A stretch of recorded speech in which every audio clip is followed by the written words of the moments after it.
और ऑपरेशन दिव्य प्रहार है और आज एक बड़ा खुलासा आपकी तरफ से, कैसा है? झालावाड़ पुलिस पिछले 3 महीने से जितने भी नशा तस्कर हैं उनके सहयोगी हैं, जिन्होंने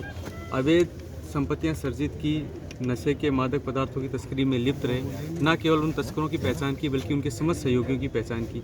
हमारी टीम ने, जिसमें एमओबी शाखा के हेमंत शर्मा, पिंकू मेरोठा, नितेश यादव, विकेश शर्मा, ये 4 लोग और जो जितने भी थानाधिकारी हैं, उन्होंने समन्वय से कार्य किया और लगभग हमने 16 तस्कर और उनके 55 सहयोगी, यानी कुल मिला के हम बात करें तो 71 लोग हैं जिनकी 107 संपत्तियों का चिन्हीकरण हुआ। और उन 107 संपत्तियों की अगर हम बाज़ार मूल्य की बात करें तो लगभग 125 करोड़ के बाज़ार मूल्य की प्रॉपर्टी को कुर्क कराया गया है। ये जो अभियान है, ये दिव्य प्रहार है, ये पिछले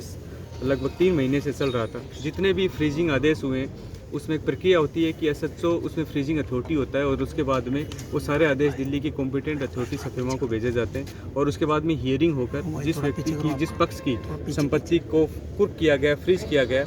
उसका पक्ष जाना जाता है। जो एजेंसी जिसने कुर्क किया उसका पक्ष जाना जाता है। वो सब पक्ष जानने के बाद में वहाँ की अथॉरिटी ने जिन आदेशों को अप्रूव कर दिया उसकी हम आप सबके सामने आज घोषणा कर रहे हैं। तो लगभग 125 करोड़ के बाज़ार मूल्य की जो प्रॉपर्टीज़ हैं उनकी कुर्की के आदेश हो चुके हैं। आप पीछे जितने भी पोस्टर्स देख रहे हैं ये सारे उन संपत्तियों पे चस्पा किए जाएंगे ताकि उन संपत्तियों का पहचान नहीं हो पाए, उनका गिफ्ट डीड नहीं हो पाए, उनका नामांतरण नहीं खुल पाए। ये सारी संपत्तियां अब कुर्क हो जाएंगी और जैसे इन्वेस्टिगेशन जो न्यायालय में प्रकरण का फैसला होगा उसके बाद नियमानुसार इनकी अग्रिम कार्रवाई की जाएगी। इसके साथ साथ ही झालावाड़ पुलिस ने पिछले, अगर हम 4 महीने की बात करें तो 4 महीने में लगभग 78 मुकदमे नशा तस्करों के खिलाफ किए गए हैं, जिसमें लगभग 128 लोगों की गिरफ्तारियां हुई हैं। अगर हम उसमें ये बात करें कि कितनी ड्रग्स पकड़ी गई तो लगभग 12 करोड़ के आसपास ड्रग्स और वाहन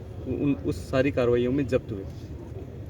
आपको विदित होगा कि झालावाड़ में पिछले दिनों पिट एनडीपीएस की भी एक कार्रवाई हुई थी जिसमें एक ऐसा व्यक्ति जो बार बार नशे के व्यापार को प्रोत्साहन दे रहा था उसकी भी निरुद्धगी की कार्रवाई हुई और हाईकोर्ट के एडवाइजरी बोर्ड से वो ऑर्डर अप्रूव हो चुका है और अजमेर हाई सिक्योरिटी जेल में उसको निरुद्ध रखा गया है। साथ ही हमने पिछले 3 महीनों में ऐसे जितने भी नशा तस्कर हैं और जिन्होंने पूरे झालावाड़ में तस्करी कर करके माहौल ख़राब कर रखा है और बार बार यहाँ के लोगों को जो है नशा बेच रहे हैं, उनकी 18 लोगों की हिस्ट्री शीट खोली गई है। साथ ही जितने भी लोगों की यहाँ 125 करोड़ की जो बाज़ार मूल्य की प्रॉपर्टियाँ फ्रीज हुई हैं और जितने फ्रीजिंग आदेश हुए हैं, जिन मुकदमों के आधार पर फ्रीजिंग आदेश हुए, सारे केसेस को केस ऑफिसर स्कीम में लिया गया ताकि गवाहों की तामीली इत्यादि न्यायालय की जो प्रक्रिया में पुलिस का जो भाग होता है उसको समुचित रूप से किया जा सके।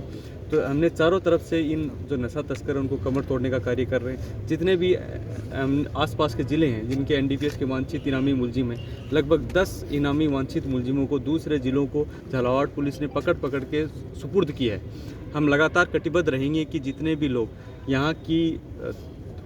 जनसंख्या के बीच में नशा का घोलने का कार्य कर रहे हैं, न केवल उनकी, उनके सहयोगियों की सबकी पहचान करें। जितने भी अवैध धंधों से संपत्तियों का सर्जन कर रहे हैं उन संपत्तियों की पहचान करें और उन संपत्तियों की कुर्की की कार्रवाई करके उनको बताएं हम लोग कि ये रास्ता ठीक नहीं है।